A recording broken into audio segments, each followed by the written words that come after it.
Hello, everyone. Welcome to Cyber Inspiration Podcast. My name is Evgeny. I've been around cybersecurity for the last 20 years. I have a lot of experience working with a variety of cybersecurity vendors. My main work is vendor consulting and cybersecurity advisory for companies. As part of my passion in technology and cyber, I always intrigued to learn how companies start. I started the podcast to understand the thinking process and what motivated people to start their own journey. This podcast is also affiliated with Security Architecture Podcast. I have a pleasure today to talk to Al from SafeBase and understand Jay's journey and their motivation. Al, can you please tell me about the company and about you? Sure. Hi, I'm Al Yang. I'm the co-founder, CEO of SafeBase. At SafeBase, we eliminate the friction for software vendors who have to go through security risk assessments, and we empower InfoSec teams with a customer-facing trust center to proactively share sensitive security, compliance, and privacy information. I think this is definitely a very important part. Many companies right now are doing SOC 2 audit or ISO basic certification, and they need to exchange information. And we're also talking about how we can make it securely. And this is usually very confidential information that we want to make sure not get into the wrong hands. You're absolutely right. So you guys been a relatively new company around 3 years ago. So what happened with Al around 3 years ago that made him to start the company? This isn't my first rodeo, and knowing that, I think my first couple companies validated for me that as a human being, one day when I look back in my life, I want to make sure I have made an impact as an entrepreneur. And as an entrepreneur, building my own company really is the sure way for me to do so. And you mentioned something interesting around sensitive information, this SOC 2 and ISO. I'm happy to dive in more on how we do it. I think you're absolutely right, because companies work super hard to build their security and compliance resume, and these things are difficult to do. That's why we exist, to help them signal to their customers in a transparent, efficient way to prove that they can be trusted. Something I experienced firsthand in my last company. And that's a lot of reason why know the problem, experience it, live through it. And having met a really strong technical co-founder who's also a great human being, we have the right team to go tackle this problem. So there is many GRC companies around. And when you had the idea, you probably needed to go and validate that people will go and choose your services when you're going to build it. Tell me a bit more about the process. So during our, let's call it customer discovery journey, we knew the problem, right? And the problem is that companies work super hard to build their security, compliance, privacy, performance resume. And the reason they do that, sure, one is to protect the company, of course. But the other is to gain trust, to gain customer trust. Frankly, it's a requirement too, right? When they do business B2B, now your buyers have to conduct a security risk assessment. So we know that pain point of going through that as a vendor. Now, companies exist, to your point, GRC companies and other companies exist to help the buyers do the review. So we're on the other side. And knowing the pain point, but not knowing exactly what we're solving for. And then having someone who is an expert in cybersecurity, expert in technology and data, the way we approached it is, let's not write any code. Let's not design anything at all. Let's just talk to as many different, we call it potential buyers, right? Who would actually take their wallet out and say, I want to pay for this problem because it's so annoying that I will pay for it. And we put them in different buckets. One of the bucket is CISOs, right? Everybody talks about selling to CISO. These are the end decision makers. They're the big boss, right? For security compliance teams. Okay, so that's one bucket. Another bucket are auditors, right? Another bucket are people like software vendors. There's also salespeople, because salespeople experience this pain point as well, right? Salespeople are the ones going, I want to close this deal, but we're still going through a security review. This is annoying. I can't do anything about it. And then they can blame their missed quota on this, right? And it's not even blame. This could be a reality. So we put different personas, different buckets, have different sets of questions we want to ask them. So we pre-prepare questions to just identify very cleanly, what is the problem? And the problem might be different across different buckets. And whenever we finish an interview, we have our assumptions, right? We learn something. We turn those assumptions back into questions for our next interview. In our next interview, the goal is to find one buyer, not 10 buyers, persona types, and a big enough problem that all of the buyers in that bucket, let's say the CISOs, all similarly share. Then we can go figure out, okay, now that we know the problem, let's start solutioning. Because a lot of companies, and this is an experience I learned, they start building the solution and go chase a problem, and that usually doesn't work, unfortunately. This is a repeating theme that I'm hearing from people, that they're not listening and they're trying to build something that has in their mind.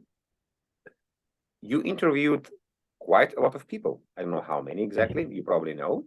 Hundreds. Hundreds. Maybe thousands. Yeah. So here's a question to you. Every time you go on LinkedIn or Facebook, talk to people, vendors always saying, I think I have an awesome product. I have no way to show it to a CISO because they're always busy.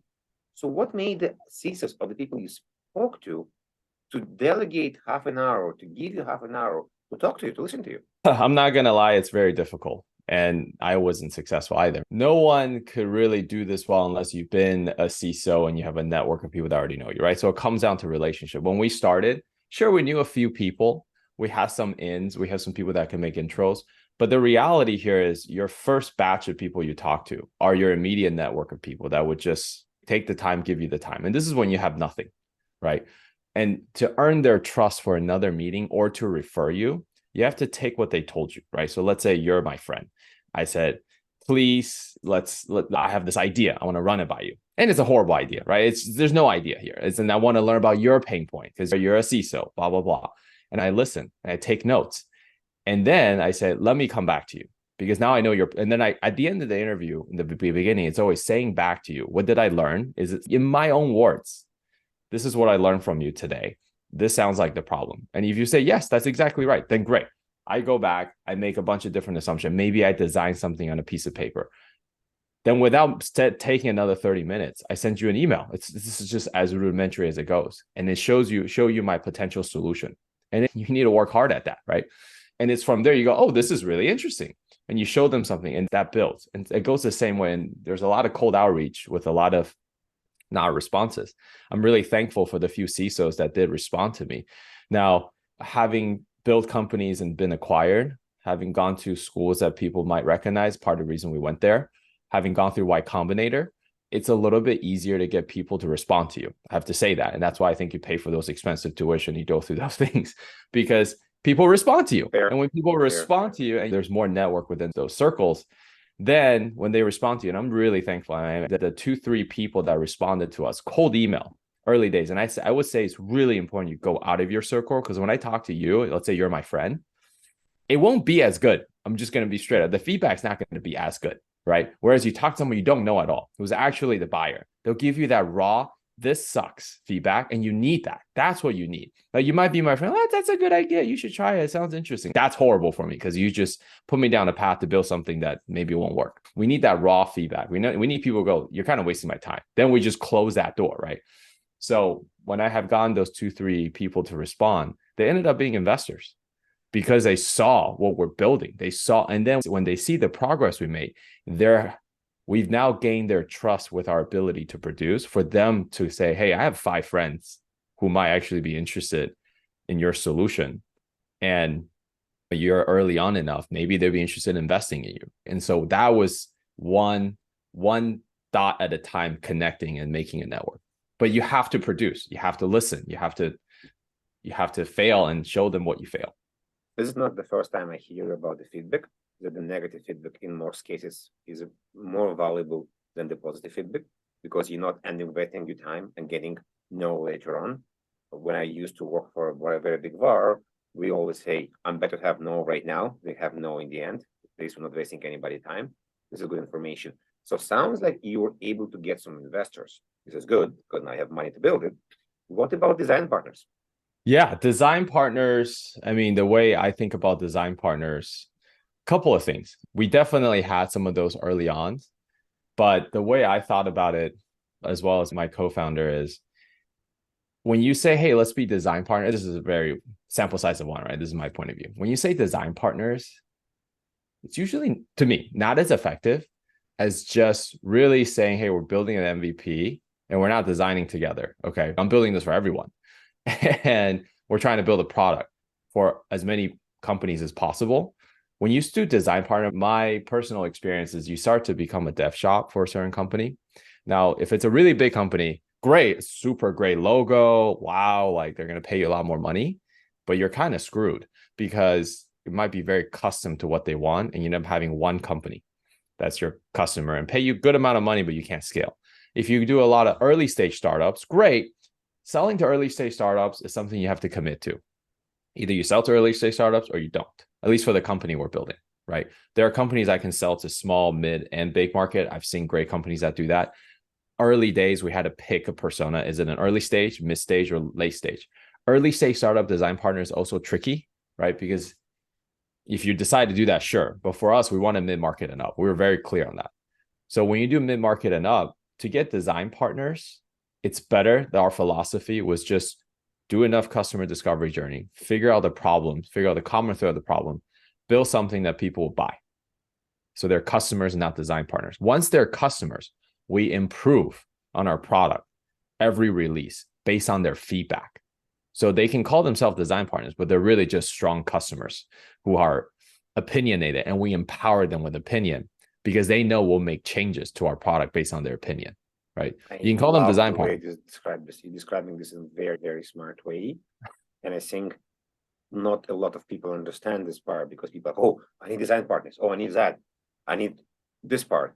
And the main part I heard right now, in my mind, when I talk to vendors, is very important is you know exactly who your target audience. But when you talk to a vendor, say, oh, we sell to everyone. It doesn't work with this. Or you SMB, or you mid, or your enterprise. You cannot be everywhere.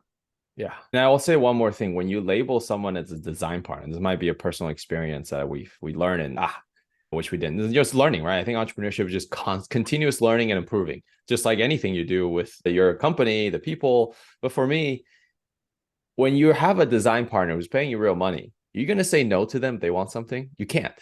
But if you have customers and you're like, yo, my roadmap looks like this, let me add it, right? And I know you want it. Let me see enough people want it. And look, I'm not charging a lot of money. It's a good amount, but it's not an insane amount. I can say no. It is so important, I think, for entrepreneurs to know to say no early on to your customers, because otherwise there are so many problems that can come out. And it takes a lot of, how to be appropriate here, courage to say no. You now define a problem and you know where you're going and you have money. It's time to hire people. How do you approach the problem?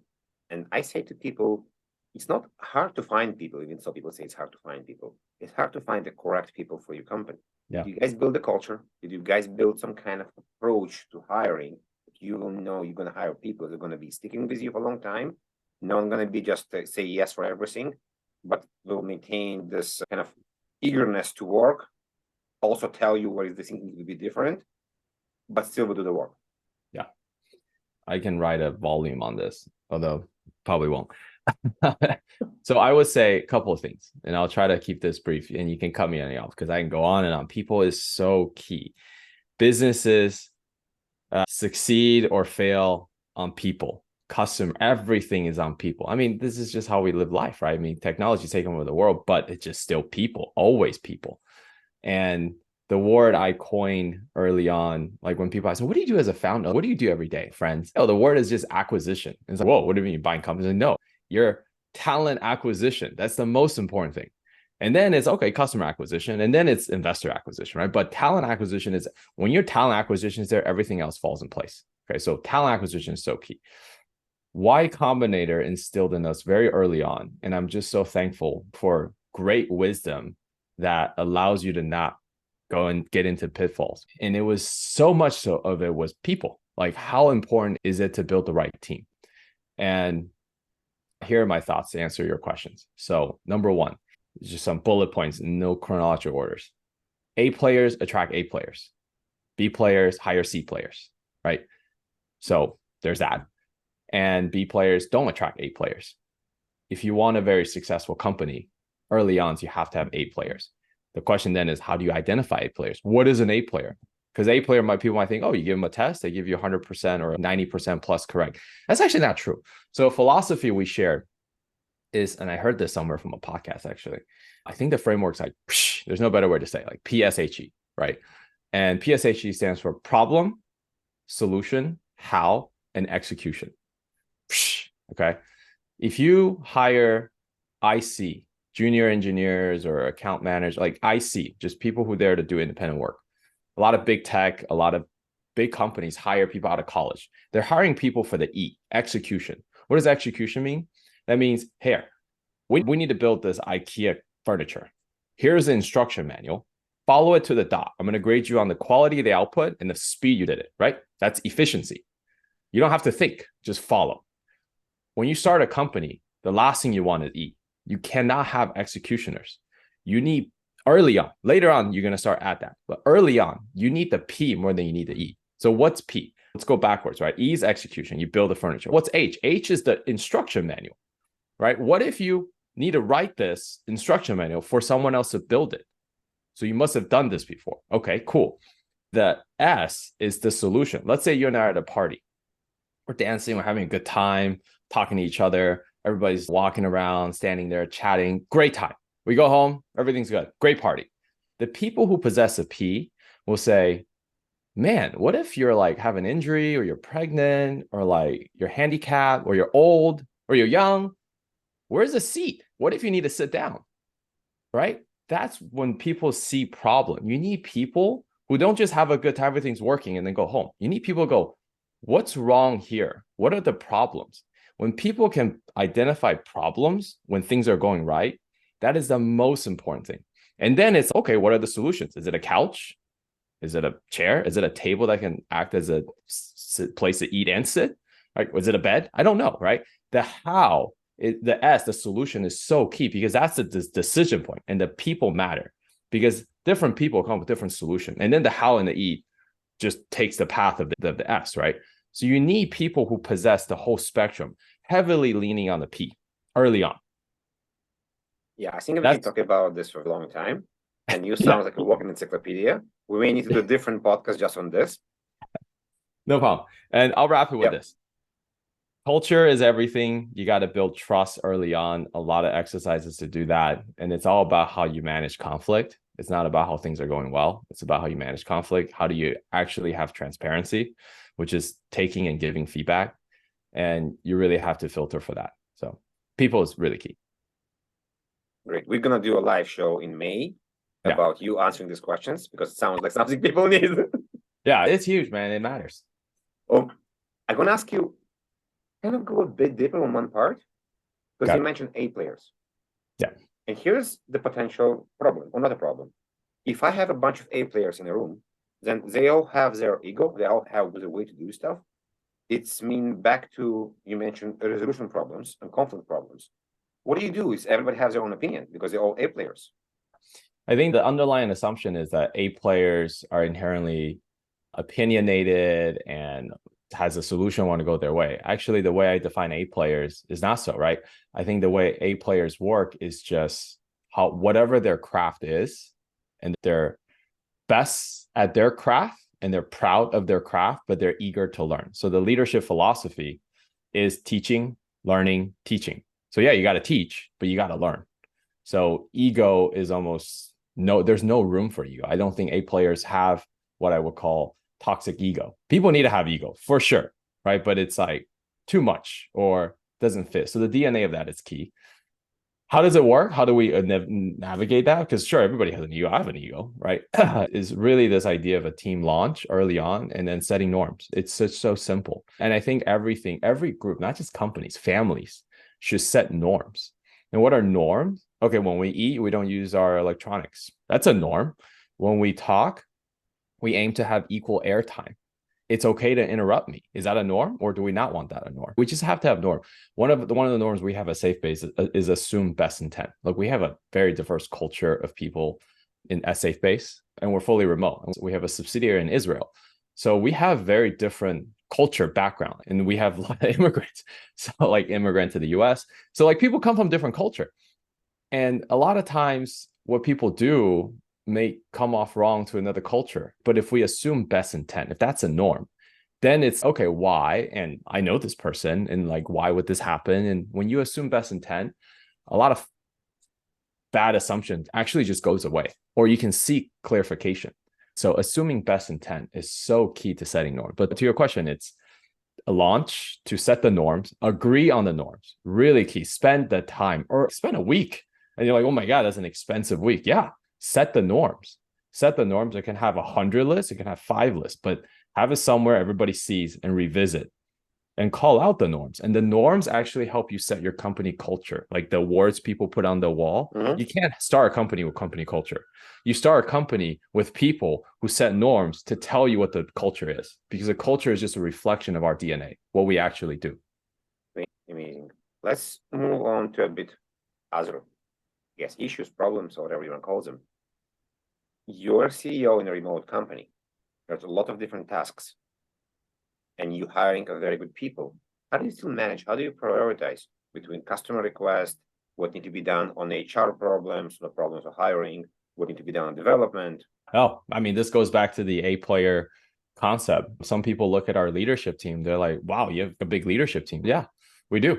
And a lot of that is because each of them are the best at what they do and no one else can do their job. I was catching up with a friend yesterday and said, man, like, how do you manage that many people? Like, what do you do? And I'm like, I can't do their job, actually. Like, I can't do their job. Like, they're the best at what they do. And I think a big part of that is designing that early on when you build a company. You hire people, you recruit people, you open up the opportunity to work with people on a company, on a mission, knowing that each of us are going to own what we're good at and learn from each other, and over time build teams around it and have a lot of overlap. I have a lot of overlap. That's what I have. I have overlaps. But the leaders and individual contributors of the company, they are fully aware, responsible of the outcome they're driving towards, right? So it's not input based. Oh, you need to spend this much time doing this today. It's what are the outcome we're looking to drive this quarter? And we make that very clear. And then we work backwards on then what are the tasks? And then from tasks is what are the commitments we're making? And the commitments are by design collaborative. If the outcome is 10,000 more customers, okay. People say that's sales. Actually, no. What are the tasks? We got to have a pipeline. We got to have a new product release. And then the commitments are this. And then it's okay. Then that's our narrative. And then we go for it, right? So it's very collaborative, but it's outcome driven. Thank you. Are you the main or the first salesperson in the company? Of course. Yes. Great. Yeah. It's kind of always the CEO. So here's an interesting problem. I don't know why I say problem all the time on this podcast. It's an interesting dilemma. Yeah. As a CEO, you are responsible to selling the baby, like to make sure everybody like the baby. But in one point, when you grow, you need to let go and let other people that you hire that are A players to start taking care and selling the baby. How do you do this? How do you let go? How do you trust, especially with the big deals? Yeah, it's difficult. I'm very attached to the baby, right? And I'll always be attached as the baby grows to a toddler and so on. I would say a couple of things as it applies to SafeBase. One is, yes, very early on, I was the seller, and it was more, call it outbound than inbound, because the baby needs to be out there and needs to find people to look at it, right? So a lot of network to network. Once we get a customer, get that customer to intro us to someone to take a look. What's great about SafeBase is we have a very, I think the words people like to say is PLG. I don't think I would use the word product led, even though that's basically what it is. What it is that we have a very visual product.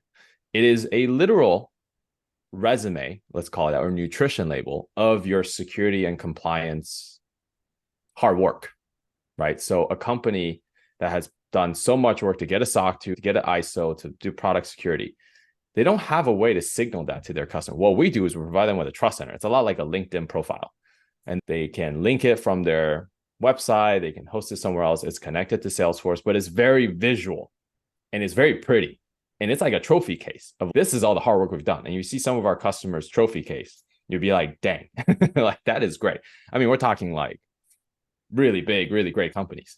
And like most recently, OpenAI signed with, and to use that to unlock the bottleneck of using their technology. And it's beautiful because they've done work in building their security. So it's very visual. And when it's very visual and they're using it to showcase to their customers come talk to us like, this is really cool. Like I could use this, right? So there is an inbound motion. So early days when I was doing the outbound, it was a lot more finding the network, getting connected. Now, and there was a transition point when we're built on kind of inbound because of that. And the thought pieces we put together, thought leadership pieces. As a transition basically to a full inbound motion, it was a lot easier because maybe I'll join the first 10 minutes just to say hi and I'm the CEO. or I don't need to at all, because people come here already kind of knowing what they want to be sold because they saw the product. And so the sales that we do is just kind of explaining what the product is. It's a product demo tour. And surprisingly, people are kind of shocked. We have 400 companies now using SafeBase, and we have 2 salespeople who are really good. That's it. We have a sales manager. So I think that question, yeah, it's difficult, but the product hopefully sells itself, and it has been. If you need to go back to the beginning, would you do anything differently? So many things, man. What function are we talking here? Company-wise. It could be people, could be raising money. Just kind of if somebody asks you, what would you do? What would you choose to change? 1 or 2 things? I would say this. Knowing what I know now, it's easy to say that, but there isn't anything we have done that we knew it was going to go bad, or it was a bet that we weren't willing to make. So first and foremost, there's that. Really important. And I think that this is really key. Having done this a couple times, funded by really smart people, we take our time for some of the crucial decision making. But to answer your question head on, it still goes back to people, I would say. I probably would have thought about forming more clusters early on around the people part. Now, fortunately, we got there. So cluster meaning time zone, right? It's very hard fully to remote, especially when it comes to people who depend on each other, like engineers, to build, release, design, product. So when you have a dispersed time zone, West Coast, Israel, East Coast, Texas, like that slows things down as you get bigger. And or it's hard to have work-life balance for people because they're like, I got to get up really late for this because it's early your time, right? And that I feel unfair for some of the people that work for us and have just been sacrificing because of that. So early on, I probably would have been more conscientious of that. Now, I love everybody we have on the team, so I wouldn't have wanted to not hire some of these people, just be super clear, but I would have been more conscientious of that and maybe design. Now, we switch over to pods. So early on, it was more top down because we're small. And now we have pods. Pods are designed to be independent, designed to give engineers to own the outcome, which is great. So we're designing that way. But early on, I think I would have tried to be more conscientious of time zone, work-life balance for especially people in Israel, because a lot of times they're staying up super late, waking up early for the US because they depended on maybe a product person here or design. That's one thing. I mean, there's a million other things, but that one comes to mind the most. If you can recommend something simple and short to somebody else starting the company, what it will be? Okay. Be prepared to commit at least 10 years of your life. This is short and to the point. Thank you.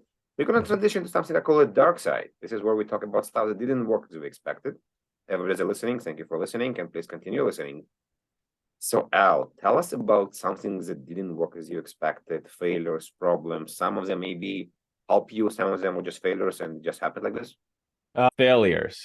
Man, we've had some failures. I think we really focus and we continue will be on the customers.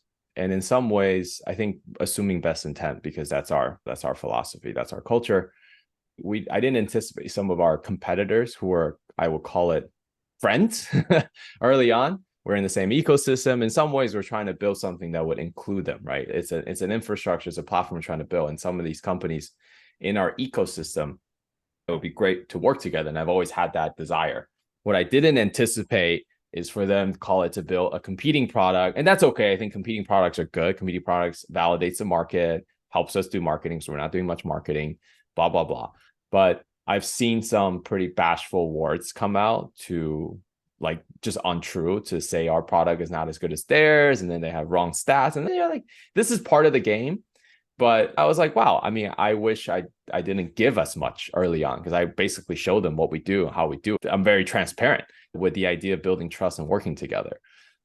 I think these things will happen. Did I learn anything? Would it make me do things differently? Yeah, not really. I would say I would still do the same because I just assume best intent. And I think to work with someone, you have to give it your all. But those things, they kind of hurt to some degree. And you lose an opportunity, right, to work with someone. I'd say, if I really wanted to partner with someone like some companies that now become pretty successful, I probably would, knowing this would have happened, would have done it differently. I would have already made us more that they needed us, right? And be more closed off until there's a mutual benefit and there's a real benefit for them to have to use us. And I can design it that way, but I was pretty open doors. There's people stuff. You always make hires that you initially thought it will work out. And sometimes it doesn't for various reasons. Those things are really tough to do differently. but they happen. Got you. We're gonna close off an interesting part. When something bad happening in your life and your day, what is Al doing to get back to himself? Meditation, running, sports, just to kind of help yourself to come back to the state of mind when you continue working. Interesting. I golf, so I like being outside. I picked that up during the pandemic. That's a big relaxing thing for me, despite the balls may not go where I wanted to go. But I would say philosophically, I really like defeat. I like it when things go wrong. It sounds kind of probably perverse, but when things go wrong, and that's part of probably how I'm brought up, having come to the US at a young age and realizing a lot of things that I didn't expect and going through a lot of failures where it got me to where I am today. Failures to me is how you really build moat, build differentiation. If everything goes smooth, you're not going to be differentiated. You're not going to really react to those failures to do something better. But that inherently, that's me anticipating failure as part of life and looking forward to them so that it's an opportunity. I think it's a perspective of like when failures and defeats happen, it is truly an opportunity to learn. And the entrepreneurship game, a lot of people think it's winning or losing. Oh my God, I got to go IPO or like it's going to fail. Like it's actually just staying in the game. You just stay alive, like just keep going, keep grinding, because that's the game. And the same thing goes with any career. It's just stay at where you are and try to extract value for yourself and provide and give value. So failure is going to come, but when you anticipate them, you seek them as opportunity. That's when you grow. And I really believe that. So, I mean, look, I've been down before, but it's good. It's part of it. Very interesting answer. Maybe first time somebody tell me that actually they anticipate and they totally okay with the failure part. So thank you very much for sharing. Of course. Great. Al, thank you very much. Amazing episode. You are very walking encyclopedia about people and hiring and many other things. So we really learned a lot and we definitely need to do something again. Yep. Happy to. Appreciate your time. Thank you.